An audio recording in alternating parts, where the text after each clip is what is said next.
훌륭한 목사 맞습니다. 네. 아이고. 우리 천사중앙교회를 이렇게 주보를 보니까 1976년도에 설립하셨네요. 저희 낙원제일교회는 1977년도 1월에 설립됐습니다. 거의 비슷한 시기에 설립하셨고 또 이렇게 역사 깊은 이 좋은 교회 불러주셔서 감사합니다. 우리 당회와 또 우리 담임 목사님께 감사드리고 하나님 말씀 이 시간에 함께 나눔으로 말미암아 우리에게 주님의 선하신 영향력이 임하기를 예수님의 이름으로 축복합니다. 오늘 하나님께서 우리에게 주신 말씀은 시편 23편의 말씀입니다. 이 말씀은 저의 인생과도 같은 그런 말씀입니다. 제가 오늘 함께 나누고자 하는 말씀은 제 간증과 더불어 또 하나님이 저에게 주신 그 비전과 함께 또 여러분들에게 도전이 되는 그 은혜의 말씀이 되기를 소망합니다. 저는 낙원제일교회에서 신앙생활을 처음 시작했습니다. 중학교 1학년 때 낙원제일교회로 갔고요. 그곳에서 예수님을 처음 영접하고 그리고 낙원제일교회의 사람으로 자랐습니다. 신학을 시작하게 됐고 신학을 시작할 때도 좀 여러 가지 아픈 일이 있었어요. 그래서 폐기흉이라고 여러분 아시죠? 오른쪽에 기흉이 터져서 재수하던 중에 갑자기 병원에 입원하게 됐습니다. 그리고 3주, 4주가 지나도 고쳐지지 않는 거예요. 그래서 의사가 서울대병원 가라고 거기 가면 그때가 88년도 1월이니까 서울대병원 가라고. 그래서 저를 그 서울대병원에서 박사학위를 받은 교수가 저한테 그렇게 얘기를 하는 겁니다. 이게 절망적인가 보다라는 생각을 했습니다. 어떻게 수술합니까? 물어보니까 지금은 뭐 이렇게 가느다랗게 뽕 넣어서 수술을 하는데 그 당시에는 앞에부터 뒤까지를 자르는 거예요. 절반을 잘라서 벌리고 물을 부어서 허파의 구멍에서 에어가 나오는지 찾아서 이걸 꼬맨다는 겁니다. 너무 원시적이지 않습니까? 사람 몸을. 그래서 하나님, 이렇게는 도대체 될 수가 없겠습니다. 하나님이 고쳐주십시오. 하고는 그때 하나님 앞에 기도했는데 놀랍게도 하나님이 고쳐주셨습니다. 네, 고쳐주셨어요. 방언이 막 터지며 그 작은 병원이 막 울려 퍼지고 환자들이 새벽 2시에 다 깨가지고 난리가 난 겁니다. 이 어디서 이 소란스러운 방언 소리가 막 나니까. 그리고는 저희는 이때 계속 기도하지 않으면 나는 고침을 받지 못하겠다 생각을 하고 죽게 살기로 매달렸습니다. 방문을 걸어 잠갔어요. 의사가 와서 막 문을 두드리는 겁니다. 제발 좀 그만해라. 근데 저는 안 되겠다는 거죠. 그렇게 해서 총신대를 가게 됐습니다. 인생에 한번 좌절을 맛보게 됐죠.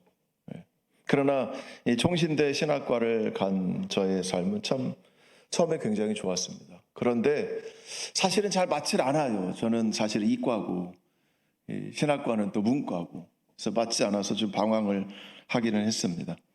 그러나 어쨌든 이렇게 해서 신대원을 마쳤고 낙원제일교회에서 전도사도 하게 됐고 그리고는 이제 저에게 하나의 꿈이 생겼습니다. 이스라엘 가서 공부하고 싶다는 꿈이 생겼어요. 96년도에 저희 원로 목사님께 쫄라서 목사님 저 이스라엘 보내주십시오. 1년 동안 갔다 와라. 그래서 이스라엘 가서 히브리어를 공부하고 왔습니다. 히브리어를 공부하면 할수록 더 이스라엘을 가고 싶은 거예요. 히브리어로 구약 성경을 읽는 그 맛이 기가 막힌 겁니다. 그래서 제가 오늘 여러분들에게 시편 23편을 히브리어로 읽어드리겠습니다.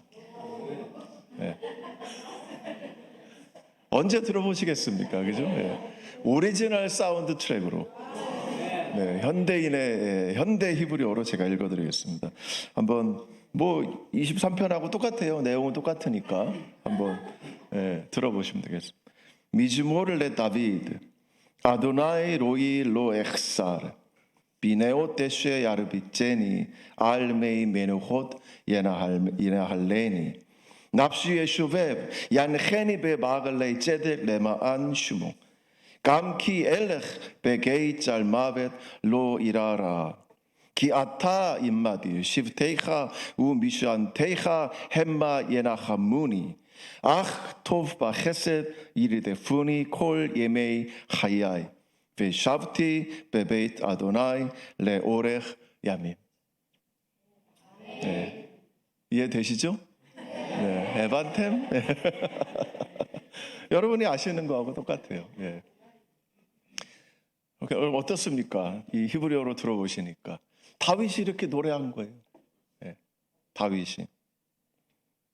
그래서 저는 이스라엘에 1999년 10월에 들어갔습니다. 저희 교회 원로 목사님 또 장로님들이 공부하라고 이렇게 또 후원해 주시고 기도해 주셔서 들어갔습니다. 공부가 너무 잘 됐습니다. 고대 언어들을 많이 공부했어요. 우가리더, 아카드, 아람어, 현대 히브리어, 성경 히브리어, 독일어, 수많은 언어들 고고학도 하고 지리학도 하고 다 공부를 했습니다. 그리고 이제 프린스턴에 가서 박사학위를 하려고 이제 미국으로 유학을 갈 준비를 하고 있었는데 훌륭한 목사님이죠. 네. 네.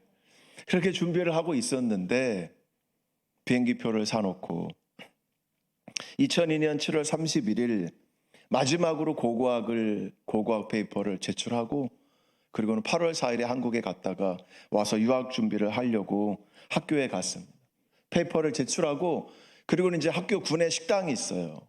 저희가 늘 좋아하는 프랑크 시나트라 식당인데 중국식 스타일이라 좋아했습니다. 가서 이제 3명의 목회자가 우리 합동 측 목사님 3분이에요. 같이 식사를 했는데 제 마음에 나가야 되는데 라는 생각이 자꾸 들어요.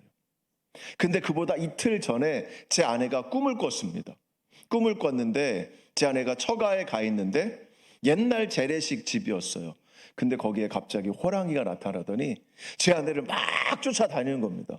그리고는 제 아내의 왼팔을 물고 놔주질 않는 거예요. 근데 그때 처가 식구들은 다 쳐다만 보고 있고 그리고는 꿈을 깼다는 겁니다. 어떤 분은 이 꿈을 듣더니 하는 말이 태봉이라는 거예요. 호랑이 나왔으니까 좋은 꿈이라는 거예요. 그래서 내 느낌이 좋질 않아. 그래서 아내하고 생각하다가 우리 기도해야 되겠다. 느낌이 좋지 않다. 그리고는 학교에 가서 페이퍼를 제출하고 그리고는 식당에 앉아 밥을 먹는데 갑자기 제 왼쪽에 앉은 분이 저를 빡 하고 때리는 겁니다. 그분이 누구냐 하면 여러분 잘 아시는 권성수 교수님 잘 아시죠? 잘 모르시는구나. 네, 권성수 교수님이라고 있어요. 되게 유명하시고 대구에서 크게 목회하셨다가 이제 은퇴하셨는데 그분 막내 동생이랑 제가 밥을 먹었어요. 근데 그분이 저를 빡 때리는 것 같은 거예요. 제가 정신을 잃고 오른쪽으로 써졌다가 그때 안경을 꼈었는데 안경도 날아가고 다시 정신을 차리고 딱 돌아와서 보니까 앞에 2 사람이 사라진 겁니다. 고막이 터졌어요. 왕왕왕왕 소리가 나고 코로는 화약 냄새가 나고 안경은 날아갔고 정신이 하나도 없습니다. 어머머머 이게 테러였습니다. 여러분 그 당시 1999년도 2000년 2001년 2002년 이때는 한 달에 3건 4건의 테러가 발생했습니다. 식당에 1년 전에 히브리 대학교 이 설비 쪽으로 아랍 사람 5인조가 그 사람들이 살던 곳이 실로암이에요. 어두운 밤에 캄캄한 밤에 그 캄캄한 밤에 거기서 온 5명의 테러리스트가 학교에 위장 취업을 했습니다. 1년 전에 취업을 해서 그리고는 페인트고로 일을 하다가 하루 그 날을 7월 31일을 디데이로 잡고 자기들 차에 폭탄물을 잔뜩 넣은 이 007 가방을 가지고 들어온 겁니다. 그리고는 그 식당에 한 테이블에 올려놨는데 바로 제가 초 옆에 앉은 거예요. 저는 이쪽에 앉고 폭탄의 쪽에 있는 겁니다. 1.5m 제 왼쪽 뒤에 떨어진 곳에 놨던 거예요. 신문지로 덮어놓고 나가서는 전화기로 터뜨렸던 거예요. 저는 뻥 소리도 듣지 못했습니다. 뻥 하는 소리와 더불어 후폭풍으로 제 고막이 다 불에 타서 녹아버렸고 그리고는 저는 날아가서 의식을 잃었던 거예요. 정신 차려 보니 다 아수라장이죠. 아비규환의 현장입니다.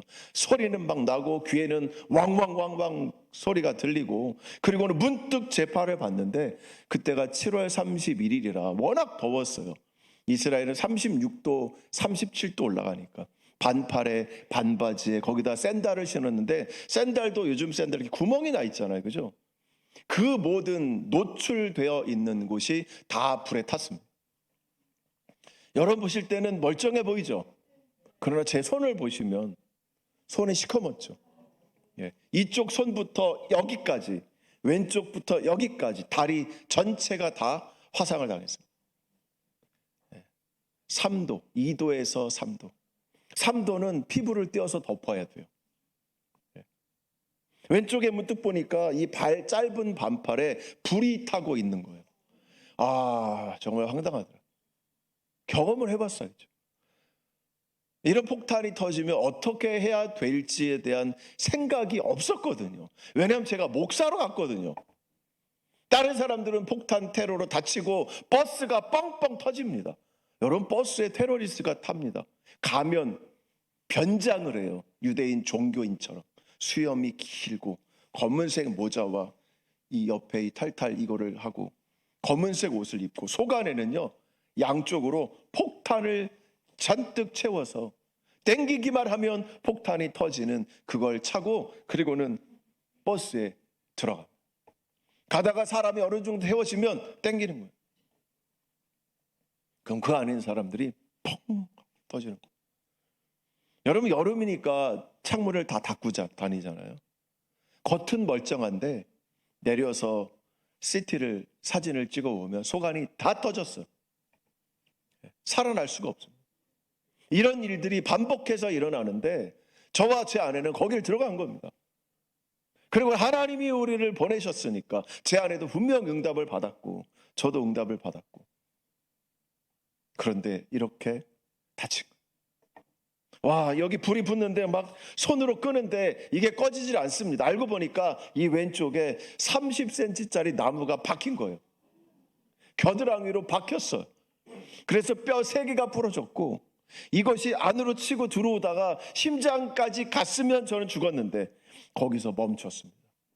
그러니 이 나무에 불이 붙어서 여기에 타고 있으니 이 불이 꺼질 리가 없잖아. 아무리 꺼도 안 돼서 겉옷을 벗어서 버리고, 그리고는 식당 밖으로 뛰어나갔습니다. 식당이 이 정도 사이즈 돼요. 요 홀 정도 사이즈 됩니다. 밖에 나가니 기다란 벤치가 있고 거기에 앉아 있다가 기운이 없어서 누웠습니다. 누워서 손을 문득 봤어요. 보니까 시커멓게 탔고 피가 이렇게 막 나 있는 거예요. 그때 저는 제가 죽을 거라고는 생각을 안 했습니다. 의식이 있으니까. 아이고, 이 손 가지고 어떻게 살지 이러고 있는데 히브리대 학생이 달려와서는 저한테 이름을 묻는 거예요. 이름이 뭐냐, 뭐 너 어디서 왔냐, 눈 감으면 눈 감지 마라, 깨 있어야 된다, 의식이 있어야 된다. 그러더니 갑자기 그 기다란 벤치를 들고 뛰는 겁니다. 전 거기서 떨어져 죽는 줄 알았어요. 그냥 막 붙잡고 막 갔습니다. 앰뷸런스를 탔어요. 탔더니 정통파 유대인 종교인이, 여러분 이렇게 한 사람 있죠, 울트라 올소독스라고 하는 그 사람이 거기서 저를 간호하는 거예요. 조금 지나가는데 허파가 숨이 안 쉬어져. 아, 이쪽이 다쳤나 보다. 그리고는 막 그 사람한테 나 숨쉬게 해달라고 산소호흡기를 껴주고, 그 먼 병원을 10분도 안 돼서 그냥 도착했습니다. 도착하니까 의사들이 들고 저를 뛰는 거죠. 이 병원에 있는 이 불 있잖아요. 이 불이 보입니다. 제 손에서는 결혼 반지를 빼고 제 시계 빼고, 그리고는 옷을 막 찢기 시작했습니다. 그런데 결혼 반지가 안 빠지는 거예요. 여러분, 얼마나 놀랍냐면 이 결혼 반지 자국은 안 탔어요. 이 시계 있는 자리는 안 탔어요. 그러니까 이게 폭탄이 뻥 하고 터지면서 저에게로 살짝 왔다가 싹 하는 이 1초 정도 되는 그 순간에 노출된 부위가 탄 겁니다. 그러니까 그 당시에 제가 긴팔을 입고 긴 바지를 입었더라면 저는 안 타는 거였죠. 근데 날이 더우니까 어떻게 반팔 반바지 입고 온몸이 다 그렇게 탔습니다. 수술하는 그런 이제 시간이 된 것 같아요. 제게 마취제를 주사하고 제가 이제 이 사람들한테 내 몸을 맡기면 되겠다 하고는 눈을 감았습니다. 눈을 떴을까요? 안 떴을까요? 네? 떴겠죠. 어떻게 아세요? 그러니까 그렇죠. 떴으니까 제가 여기 서 있겠죠. 우문현답을 했습니다. 그리고는 눈을 딱 떴는데 제 아내가 옆에 서 있는 겁니다. 제가 아내한테 물었어요. 며칠 됐어? 그랬더니 아내가 못 알아들어요. 왜 못 알아듣지? 그랬더니 이 목에다가 이제 호수를 껴서 호흡시킨다고. 그래서 목에다 상처가 난 거예요. 그래서 아내가 말하기를 쇠소리가 난대. 다시 한번 말하래요. 여러분, 제가 50%의 화상을 입었고요. 이쪽에 갈비뼈에 나무가 박혔고 배에 파편이 박혀서 파편 다 제거했고요. 온 몸에 피부 이식을 했습니다. 피부를 어디선가는 갖다가 덮어야 될 거 아니에요. 배, 등허리, 넓적다리, 여기서 피부를 떼다가 덮었는데 피부가 모자랐어요. 그래서 유대인들의 스킨뱅크에서 피부를 가져다가 왼쪽 팔을 덮었습니다. 그런데 안타깝게도 실패했어요. 안 맞았나 봐. 그때 그 피부가 성공이 됐다면 저는 혈과 육으로 유대인으로 다시 태어날 뻔했습니다. 정말 안타까워. 그 바울이 얘기하던 혈과 육으로 할례를 받은 자들, 아브라함의 후손이 될 뻔했는데 저는 당당하게 이스라엘에서 살 수 있다고 외칠 수 있었는데 안타깝게도 피만 받았습니다. 피라도 받은 게 어디예요? 여러분들이 보시기에는 전혀 부럽지 않으신, 여러분 유대인의 피를 받은 것이 부럽습니까? 안 부럽죠.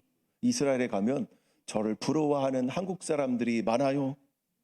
왜냐하면 유대인들을 좋아하는 한국 사람들. 나도 목사님처럼 유대인의 피를 받고 싶은데요. 헐. 아프세요? 병원 가서 수혈 받으시면 됩니다.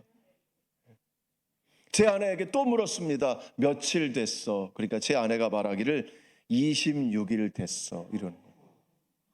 여러분 26일 만에 깨어난 사람입니다. 제가 이래봬도 그런 사람이에요. 26일 만에 깨어나면 둘 중에 하나랍니다. 바보든지 천재든지.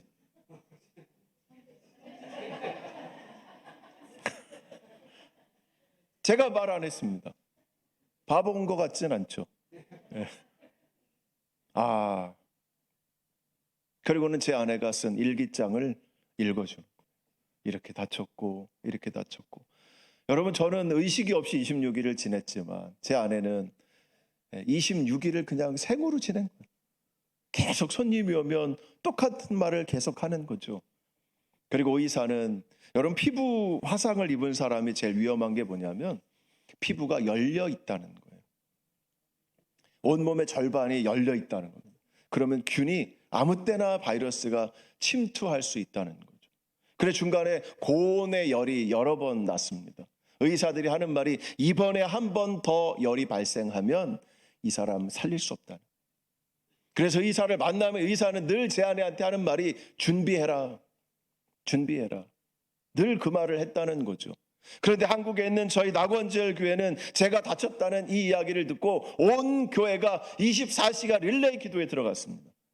제 부모님 교회, 제 다니던 교회, 제 아는 사람들은 다 기도회를 들어가는데 그분들이 한결같이 하시는 말씀이 예수님께서 장세호 목사를 이렇게 뒤에서 감싸신다는 거예요. 걱정하지 말라는 겁니다. 살았다는 거예요. 그런데 한편으로는 그런 말이 들어오고 다른 한편으로 의사들 입에서는 죽는다. 이번 한 번 더 바이러스 들어오면 죽는다. 이런 말이 들려오는 거예요. 그러니까 제 아내는 막 혼동스러운 거죠. 그래도 어쨌든 끝까지 버텨서 살아냈습니다.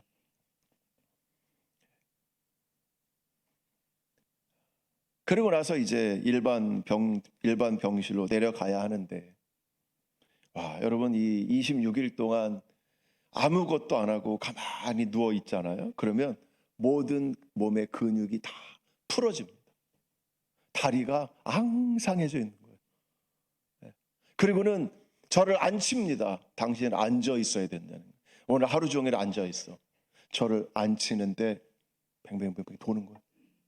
예, 이 고막에 있는 이 균형, 이 감각이 마비가 돼가지고 계속만 누워 있으니까 너무 어지럽고 굉장히 힘들었습니다. 저는 마치 태어난 아기처럼 제가 걸을 수도 없었고 뭔가를 손으로 잡아서 먹을 수도 없었습니다. 일반 병실로 내려왔습니다. 아내가 저한테 이제는 오빠가 직접 먹으라는 거예요. 그리고는 이 수저를 져주는데 와, 이 수저가 그렇게 무거울 수가 없어요. 이건 무거워서 나 들지도 못하겠다. 그랬더니 일회용 수저를 주는데요, 그 일회용 수저의 이 모서리가 그렇게 날카로운 거예요. 손이 아파서 잡을 수가 없어요. 온 몸의 피부가 다 새로 났습니다. 이 눈썹도 새로 나고요, 심지어는 손톱도 새로 났어요. 그리고 시간이 지나는데 여러분, 이 피부가 화상을 입으면 어떻죠? 화닥화닥하죠.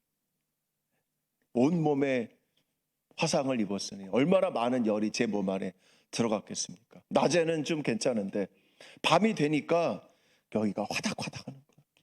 여러분, 이런 거 경험해 보신 분들 알 겁니다. 정말 환장합니다. 진짜 환장한단 말이 맞아요. 근데 이렇게 밤만 되면 아파요. 밤만 되면 아파. 잠을 자고 싶은데 못 자겠는 거예요. 그래서 제 아내한테 물수건 좀 여기 얹어달라. 그럼 얹어줘요. 그럼 조금 있으면 너무 차가워. 그럼 또 딱 쳐. 제가 움직일 수 없으니까 한나야, 한나야. 제 아내 이름이 한나예요. 한나야, 한나. 또 얹어줘. 또 얹고 또 치고 얹고 또 치고. 저와 제 아내가 완전 돌아버리겠는 거예요. 야, 이런 고난도 없습니다. 그래서 의사를 붙잡고 제가 얘기를 했습니다. 나 여기 너무 뜨거워서 도무지 살 수가 없다. 그랬더니 의사 하는 말이 진작 말하지. 참, 알았어. 지금 내가 말하잖아. 그럼 물리치료하고 와. 네, 그럼 내가 의사를 불러줄게. 그러더니 정신과 의사를 불러줍니다. 제가 딱 왔는데 정신과 의사가 제 침대 앞에 앉아 있어요. 그러면서 저한테 종교가 뭐냐고 물어요. 나 크리스찬이야. 아, 그러냐고. 그런데 그 사람이 대뜸 시편 23편 1절을 읽는 거예요. 여호와는 나의 목자시니 The Lord is my shepherd. You are not wanted. 너는 부족하지 않아. 여호와는 나의 목자시니 내게 부족하지 않아. 이것을 읽으면서 이것으로 너 위로를 받으라는 거예요. 그래서 제가 대답했습니다. 알아. 나도 알아. 나 목사로 설교하며 다녔던 사람이야.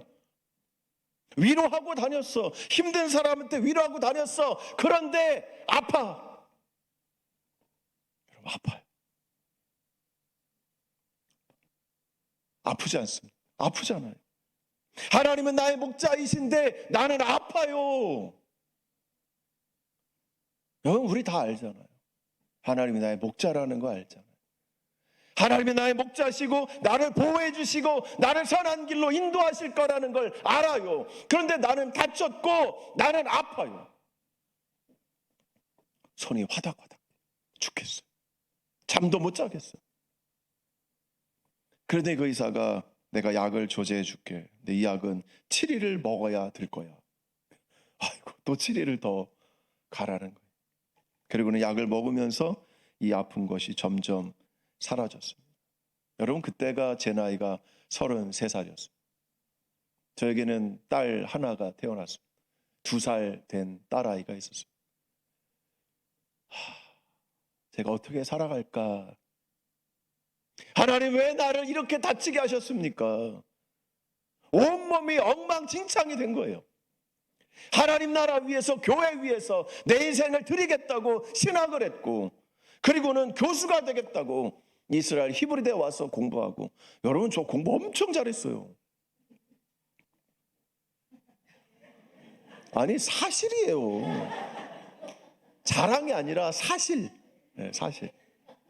여러분, 고대 언어 아카드라고 있으면 이렇게 쐐기 문자 있어요.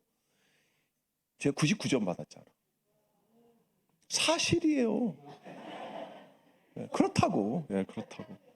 그 교수님이 저한테 이래야 감동이 더 하거든요. 원래 그렇잖아요. 네. 공부 못했다 그래봐요. 그럼 감동이 덜 하잖아. 그분이 저한테 추천서를 하루는 갑자기 써준 거예요. 세호야, 미안한데 내가 히브리 대학교에 너를 위해 추천서를 썼어. 왜? 그랬더니 너 내가 가르친 아시아 학생 중에 최고야. 이런 학생 키워야 된다고. 그랬던 사람이에요. 근데 그러고 다친 거예요. 여러분, 그 모든 공부와 제가 뭐든 했던 이런 것, 중간에 한번 이스라엘 병원은 금요일부터 토요일까지 의사들이 일을 안 합니다. 그러니까 중간에 너 집에 갔다 그래. 휴가를 줘요? 참 특이하다. 알고 이제 휴가를 받아서 집에 갔는데 잘 조금씩 걸을 때입니다. 제 방에 들어갔어요.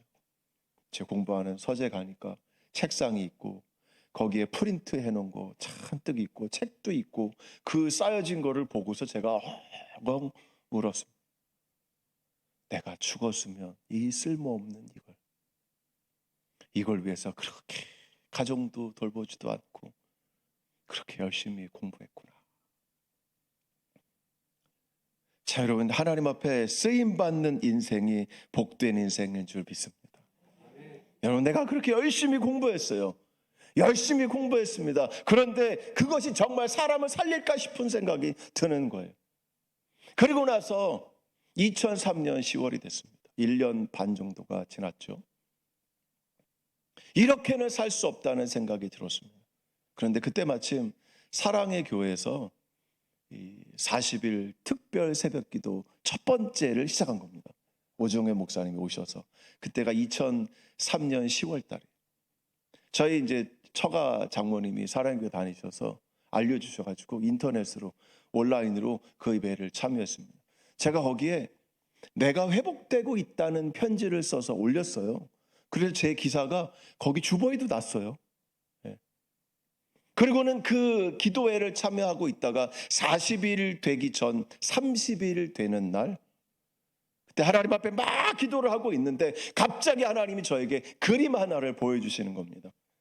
예루살렘에 가면 약 5만 명의 종교인이 사는 마을이 있습니다. 예루살렘 인구가 80만이에요. 이스라엘의 제일 큰 도시인데 5만 명의 울트라 올소독스 종교인이 사는 마을이 있는데 거기에 제가 한국 청년들과 함께 막 깃발을 흔들면서 찬양하면서 시가 행진하는 모습을 보여주는 겁니다. 여러분, 그거 불가능한 일이에요. 왜냐, 그곳은 이방인들이 그렇게 때를 지어서 시가 행진하도록 허락하지 않습니다. 거기는 여인들이 다니는 길이 따로 있어요. 여러분, 유대인 여인들은요, 결혼할 때 제 머리 정도로 짧게 깎습니다. 처녀들은 머리가 길어. 근데 결혼한 유부녀는 머리를 짧게 깎아요. 그리고는 가발을 씌웁니다. 가발 살 돈이 없으면 보자기를 쓰고 다녀요. 왜 그러냐? 머리가 길면 집에서 토라 공부하는 남자가 그 여인이 머리 살랑살랑하고 흔들고 다니면 그 샴푸 냄새 때문에 토라 공부에 집중을 못한대. 그래서 머리를 다 잘라버렸어. 우리 한번 따라합시다. 하나님, 감사합니다. 내가 유대인 아니게 태어나서 감사합니다. 네. 여러분들 유대인으로 태어났으면 지금 다 가발 쓰고 앉으셨을 거예요. 여기 이스라엘 통곡의 벽에 가잖아요. 그럼 다 가발 쓰고 있어. 아줌마들이 다 가발 쓰고 있어. 처녀들만 이렇게 길게. 거기다가 심지어는요, 뒤에 목뼈 세 번째 뼈가 보이면 안 돼. 거기다가 복숭아뼈에서 10cm 이상 올라가는 그 짧은 치마를 입으면 안 됩니다. 그들이 입는 옷의 색깔은 우중충. 이렇게 밝은 거 입었다가는 난리 납니다. 여자들이 걸어가는 길을 따로 만들었어요. 왜? 여자들은 남자들 가는 길을 가로막으면 안 된다는 거예요. 그럼 거기 표지판에 써 있습니다. 옷을 험블하게 입어라. 험블, 겸손하게 입어라. 이거예요. 컬러 없이 저 같은 복장, 검은색, 하얀색, 회색 이런 색깔의 옷만을 입으라는 거예요. 거기에 한국 청년들이 시가 행진을 하며 깃발을 흔들고 찬양을 하며 지나가는 모습을 보여주는 거예요. 그러면서 하나님이 저한테 주시는 마음이 이것을 내가 기뻐한다. 그럼 그 마음 받으시기 바랍니다. 이 마음을 저에게만 주신 것 같지는 않아요. 여러분들도 그 마음을 받으세요. 하나님이 내가 이걸 기뻐한다. 그 마음을 저에게 주시는데 심장이 터지는 것 같아요. 엉엉 울었습니다. 하나님이 이렇게 기뻐하는 일을 내가 안 하고 저는 여기 와서 공부만 했습니다. 아카도 공부하고 단어 외고 하나님 정신없이 그렇게 살았습니다. 하나님이 나를 왜 이스라엘에 보내셨는지 깨닫지 못하고 나는 그저 공부만 했습니다. 하나님 어떻게 하면 좋습니까? 하고 엉엉 울었습니다. 그런데 갑자기 하나님으로부터 음성이 들리는 거예요. 네가 해라. 네가. 아이고 하나님, 저를 보십시오. 그런 사명을 맡기시려 거들랑 좀 적게 다치게 하시든지, 이렇게 몸이 다 만신창이가 되게 하시고 뭘 하라고 하십니까? 막 버팅기는 거죠. 하나님 왜 이렇게 그럼 많이 다치게 하셨습니까? 그러네 안 되겠어요. 그럼 하나님이 도와주시면 제가 그 일을 감당하겠습니다. 그리고는 그때부터 이스라엘에 계속해서 머물기로 작정했습니다. 그 당시에는 제가 테러 희생자가 비자를 받을 수 있다는 것을 몰랐어요. 그러니까 학생 비자로 계속 등록을 한 겁니다. 어쩔 수 없이 석사를 마치고 어쩔 수 없이 박사를 마치고, 그래서 2016년에 박사학위를 받았습니다. 보통 이런 때는 박수도 치고 그러던데.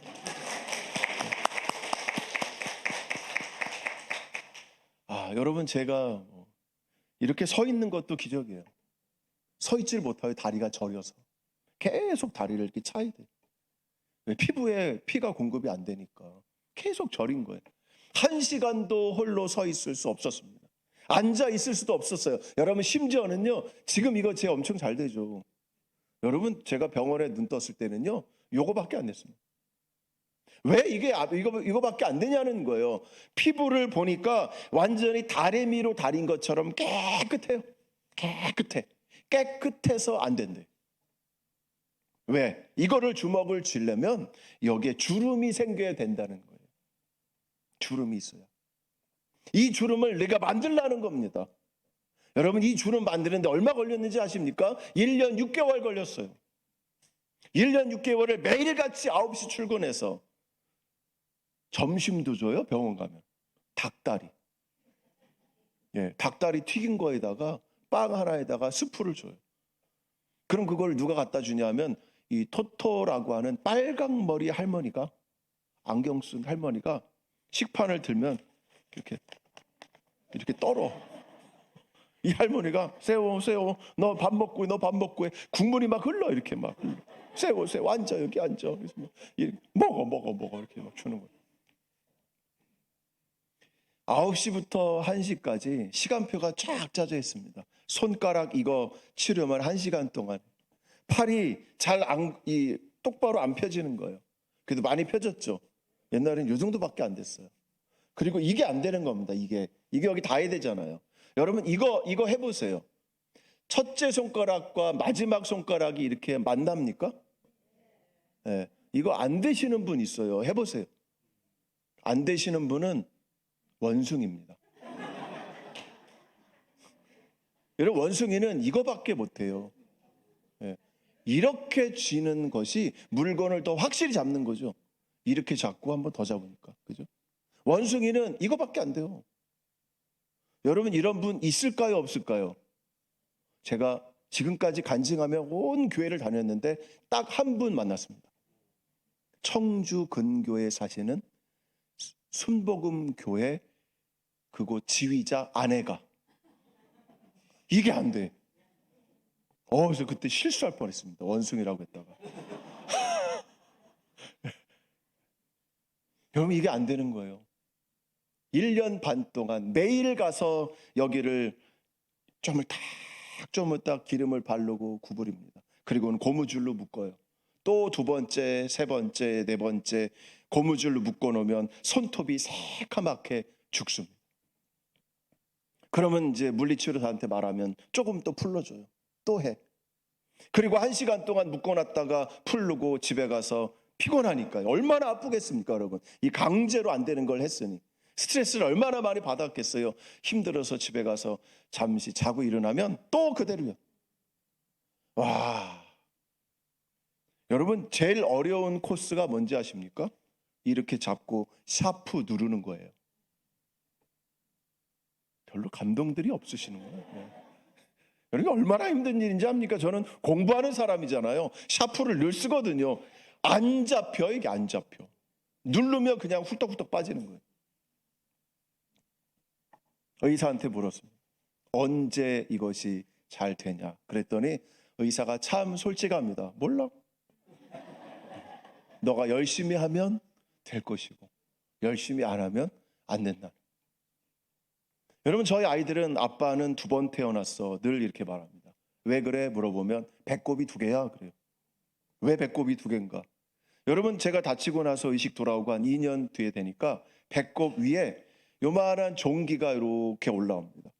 그러더니 껍데기가, 피부가 싹 벗겨져요. 속 안에 속살이 나와. 만지니까 따끔따끔해. 그런데 거기가 이렇게 빼기처럼 살짝 금이 가 있는 거예요. 너무 희한하잖아요.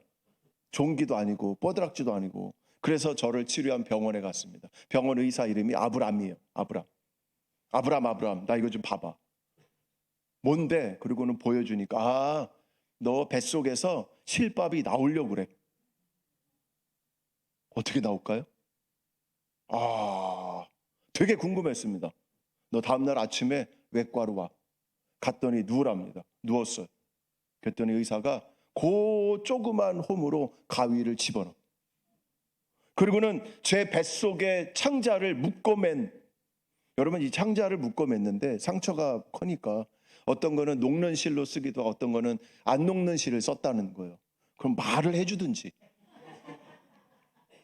말도 안 해줘. 아주 유대인들이 불친절합니다. 유대인들하고 친하게 놀지 마세요. 이게 안 녹는 실로 묶었으면 얘기를 해줘야 될 거 아니에요. 몰랐던 거잖아. 그랬더니 가니까 내 창자를 묶어맨 실이 있는데 그것이 밖으로 나오려고 그렇게 구멍을 냈다는 거예요. 그랬더니 그 조그만 구멍으로 가위를 넣어가지고 그 실밥을 딱 잡더니 쭉 빼는 겁니다. 됐을까요? 안 됐을까요? 쫙 빼더니 가위로 탁탁탁탁 자르더니 후다다닥 뜯어내는 거예요. 여러분 중에 창자 뜯겨 보신 분 계십니까? 창자 먹기만 했지. 순대 아니에요, 순대. 와, 제가 일어날 수가 없어요. 배가 아파서. 배가 힘을 줄 수가 없어요. 창자가 다 뜯겼으니. 괜찮대. 제가 머리가 좋거든요. 궁금한 게 생겼습니다. 이런 게 또 있으면 어떡해? 그죠? 원래 실밥이나 이 나무 조각 같은 거는 몸에 있으면 엑스레이 안 나온대요. 그렇죠. 이쪽 어깨에는 나무 조각도 나왔어요. 나중에 뭔가 뾰족한 게 나와 있는 거예요. 만져보니까 나무 조각이야. 이게 살이 나무 조각 이물질이 들어오니까 밀어내는 겁니다. 그래서 나와서 뽑았어요. 나무 조각을. 그래 제가 물어본 거죠. 이런 거 또 있으면 어떻게? 그러니까 의사가 걱정하지 마. 이렇게 뽑으면 돼. 그래, 당신 배 아니라고 편하게 말합니다. 그랬어요. 여러분 이런 과정을 겪었습니다. 여러분 오늘 본문을 보면 여호와는 나의 목자시니 내게 부족함이 없다 이렇게 노래하고 있죠. 하나님이 나의 목자이신데 그 다음 구절은 나는 부족하지 않다라는 거예요.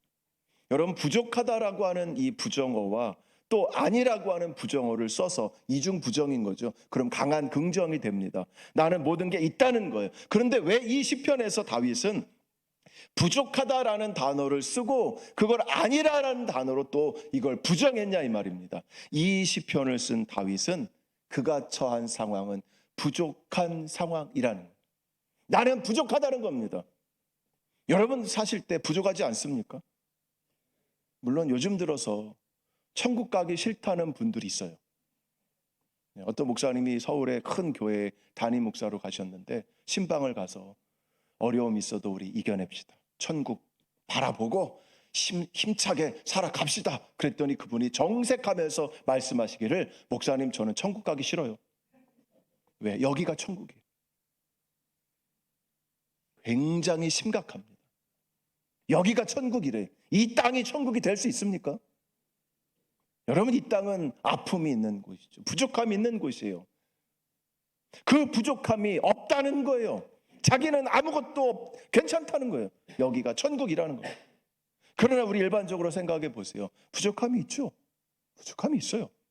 그런데 하나님이 목자인데 왜 부족합니까? 부족해요. 다윗도 부족합니다. 없어요. 도망 다녔습니다. 사울에게 쫓겨 다녔어요. 그런데 나는 부족하지 않다라고 절규를 하는 겁니다. 난 안 부족해. 왜? 하나님이 목자니까. 여러분, 이것이 믿음이란. 여러분, 믿음의 원어 뜻이 무엇인지 아십니까? 믿음이란 히브리어로 하면 에무나라고요. 한번 해보세요. 에무나. 에무나. 여기서 아멘이 온 거예요. 에무나, 이게 명사고, 아멘, 나는 믿습니다는 형용사예요. 에무나, 이게 믿음이라는 명사입니다. 여러분, 이 단어가 사용된 게 어디냐면 모세가 아말렉과 전쟁할 때 손을 들죠. 그죠? 그러면 옆에 아론과 훌이 손을 붙잡잖아요. 종일토록 손이 내려오지 아니하였다라는, 내려오지 않은 상태, 이 상태를 에무나라는 상태라고 말을 해요. 벽에 못을 박습니다. 그럼 그것이 벽에 단단하게 박히죠. 빠지지 않는 상태, 든든하게 박혀져 있는 것, 잘 버티고 있는 것, 이것이 믿음이라는 단어의 기본 뜻입니다. 여러분, 믿는다는 사람은 버티는 사람이에요.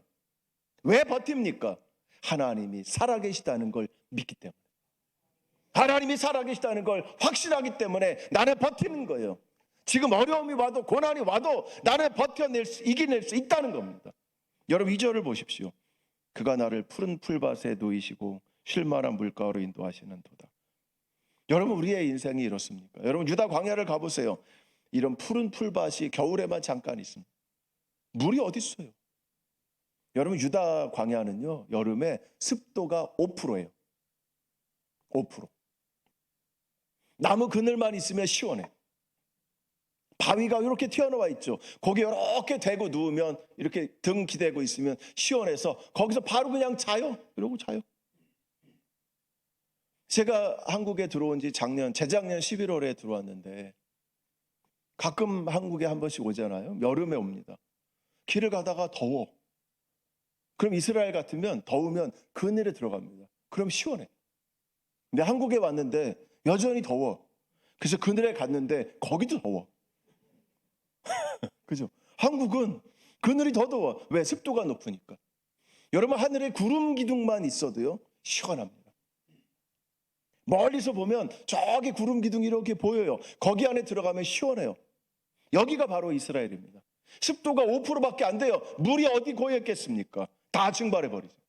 물이 없어요. 여러분, 2절과 같은 이런 장소는 없어요. 이상적인 장소입니다. 이상적인 거예요. 왜? 하나님을 목자로 두면 이렇게 산다는 거죠. 이상적인 모습이에요. 현실은 그렇지 않습니다. 4절을 보세요. 내가 사망의 음침한 골짜기로 다닐지라도 해를 두려워하지 않을 것은, 사망의 음침한 골짜기, 이게 현실이라는 거예요. 죽음의 그림자가 드리워진 골짜기.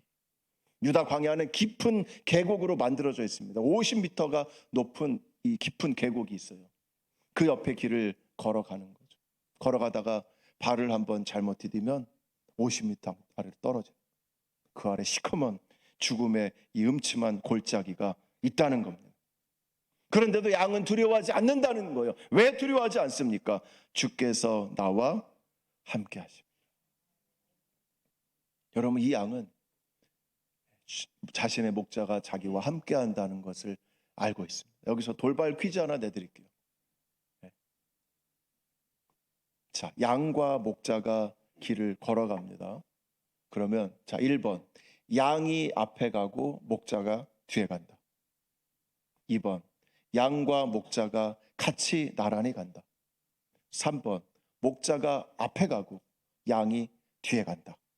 3번, 4번, 낸들 알겠느냐? 자, 목자가 양 뒤에 간다. 1번. 아니에요? 네. 2번, 같이 나란히 걸어간다. 네, 이건 민주정부를 원하시는 분들이에요. 네. 자, 목자가 앞에 가고 양이 뒤를 따라간다. 네. 네, 네, 여러분 드셨고. 4번, 낸들 알겠느냐? 네. 아, 눈치를 이렇게 쓰셨는데 틀렸습니다. 답은 오늘 이 시편에 나오는 양과 목자의 위치는 목자가 양의 뒤에 있습니다. 뒤에 있어요. 왜냐하면 목자가 양의 뒤에 있지 않으면 그 양이 사망의 음침한 골짜기를 걸어갈 이유가 없죠. 거기다가 6절을 보시면 내 평생의 선하심과 인자하심이 반드시 나를 따르리니 이렇게 돼 있단 말이에요. 선하심과 인자하심이 양의 뒤를 따라온다는 거죠. 그죠? 여러분 4절을 보시면 주께서 나와 함께 하심이라. 주께서 함께 하시는데 뭐와 뭐가 나를 위로해 주십니까? 주의 지팡이와 주의 막대기가 나를 위로해 주신다는 거죠. 여러분 내 뒤에 지팡이와 막대기가 있고 내 뒤에 인자하심과 선하심이 있는 거죠. 이 두 가지가 오버랩이 되는 겁니다. 목자는 두 가지를 가지고 다니죠. 하나는 짧은 거, 요건 쉐벳이라고 하는 통치자의 권위를 상징하는 겁니다. 장보고 같은 걸 보면 탁탁 지휘관이 갖고 있는 이걸 말합니다. 두 번째로 등장하는 막대기는 미슈에넷이라 그래서 목자가 기대는 거예요. 기다랗게 돼 있습니다. 기다는. 그러니까 제가 대대로 번역을 해보면 주가 가지고 있는 통치자의 나무와 주가 가지고 있는 기대는 것이 나를 위로해 준다. 이렇게 번역할 수 있습니다. 그건 끝이 구부러져 있어서 양이 이상한 길로 가면 목을 채서 데리고 오는 거죠. 양은 알고 있습니다. 짐승이 오면 쉐벳으로 때려잡고 내가 잘못된 길을 가면 미시에넷으로 목을 걸어서 나를 원래 길로 되돌린다는 것을 그는 알고 있다는 겁니다. 설교가 길어졌죠? 네, 괜찮으세요? 네, 졸지 마시고. 네, 그래서 열심히 하고 있잖아요, 그죠? 네, 그러니까. 자, 그래서 주의 지팡이와 막대기가 내 뒤에 있다는 겁니다. 그런데 4절에 우리가 한 번 더 조심스럽게 읽어야 할 것은 내가 해를 두려워하지 않을 것은 주께서 나와 함께 하심이라. 여기에 주께서라고 하는 단어가 제가 원어로 번역을 해드리면 당신이라는 단어. 지금까지 1절부터 3절까지는 여호와를 3인칭으로 불렀습니다. 그분이라고 불렀던 거예요. 그분은 나의 목자이시니 그분이 나를 푸른 초장에 누이시고 쉴만한 물가로 인도하시고 그분이 내 영혼을 소생시킨다고 하는 3인칭의 느낌이에요. 그런데 현실로 돌아올 때 내가 사망의 음침한 골짜기로 다닐지라도 해를 두려워하지 않을 것은 당신이 나와 함께 한다는 겁니다. 여러분 우리 신앙생활할 때 그의 신앙생활을 하는 사람이 있어요. 늘 그분 얘기만 해. 그분은 그래. 그런데 여러분 그분과 당신의 차이를 아십니까? 그분은 저기 멀리 있는 분이야. 나하고 관계가 없어. 나하고 인격적인 교류가 없어. 그래서 늘 그분이라고 부르는 거야. 그래 그분 하나님이지 뭐. 나도 알아. 근데 당신에게는 이 다윗의 시편 이 시편에서는 여호와 하나님은 목자라고 하는 걸 그분으로 말씀해 놓고 있습니다. 그런데 현실에 와보니 나는 고통 가운데 놓여 있는 거예요. 내가 이 현실을 이기기 위해서는 누가 필요합니까? 당신이 필요하다는 거죠. 여러분 당신은 나와 함께 있는 주님인 줄 믿습니다. 네. 여러분 당신의 신앙생활을 하세요. 우리는 그분의 신앙생활을 하는 경우가 많아요. 나 알아. 알지. 근데 그분이요. 당신과 무슨 상관이 있습니까? 네. 여러분 헌신은 누가 하는 겁니까? 여러분 순종은 누가 하는 겁니까? 여러분 순종과 헌신에는 반드시 상처가 있어야 해요. 저같이 상처 많은 사람 보셨습니까? 저는 이스라엘 테러 희생자들 중에서 93%의 상해 수치를 갖고 있는 사람이에요. 제가 점수가 높아요. 제 몸의 상처가 93점이에요. 이 정도는 돼야. 여러분 예수님께서 제자들에게 나타나셨을 때요. 예수님 부활하신 다음에 문이 닫혀 있는데도 문을 뚫고 들어오셨잖아요. 그죠? 변화된 몸으로 오셨다는 겁니다. 그런데 그 예수님이 제자들에게 내 손에 못자국을 보라, 내 옆구리에 창자국을 보라 하고 보여주셨습니다. 여러분 예수님의 몸이 변화됐어요. 부활체로 바뀌었습니다. 그런데도 그 순종의 흔적은 남아있다는 거예요. 이것이 진짜 순종이라는 거예요. 이것이 진짜 헌신이라는 거예요. 여러분 오늘 제가 제목을 뭘로 잡았습니까? 헌신할 수 있나로 잡았습니다. 여러분 헌신할 수 있습니까? 예배위원들 헌신할 수 있습니까? 연합찬양대 헌신할 수 있습니까? 여러분, 상처가 나야 헌신인 거예요. 상처 없는 헌신을 헌신이라고 말하지 마십시오. 상처 없는 헌신 누가 못합니까? 여러분, 진짜 백의 성도가 되기를 예수님의 이름으로 축복합니다. 당신의 신앙으로, 당신을 만나는 그 신앙으로 하나님을 예배할 수 있기를 예수님의 이름으로 축복합니다. 그래서 그 사람은 평생 선하심과 인자하심이 그 뒤를 따라다닌다는 거예요. 여러분, 고통이 오면 앞을 안 보일 때, 위를 바라볼 때 하나님의 응답이 없을 때 뒤를 바라보세요. 그러면 뒤에 하나님이 보시는 좋은 것, 그리고 하나님이 우리에게 거저 주시는 은혜가 내 뒤를 따라온다는 거예요. 여러분, 이거 그림 언어로 생각했어요. 여러분, 집을 걸어가시다가 문득 뒤를 한번 바라보세요. 하나님의 선하심과 인자하심이 내 뒤를 따라오는지. 어려움을 만나면 여러분 뒤를 바라보십시오. 하나님의 선하심과 인자하심이 내 뒤에 있는 줄 믿습니다. 여러분, 반드시 있어요. 그렇지 않고는 우리가 여기까지 오지 못했습니다. 주님은 우리와 함께 하시는 줄 믿습니다. 주님은 우리와 함께 하시는 줄 믿습니다. 여러분, 그 순종과 그 헌신으로 하나님을 예배하며 하나님 앞에 영광 돌리는 저와 여러분 되시기를 예수님의 이름으로 축복합니다. 잠시 기도하겠습니다. 사랑하시는 하나님, 오늘 이렇게 귀한 시간 마련해 주셔서 감사합니다. 헌신할 수 있는가? 우리가 늘 평생 물어야 하는 질문입니다. 우리를 불러 주시옵소서. 주님의 헌신의 자리로 불러 주시옵소서. 말씀하여 주옵소서. 헌신의 삶을 살아갈 수 있도록 주님 도와 주시옵소서. 감사합니다. 우리 주님 예수님의 이름으로 감사하며 기도 올리옵나이다. 아멘.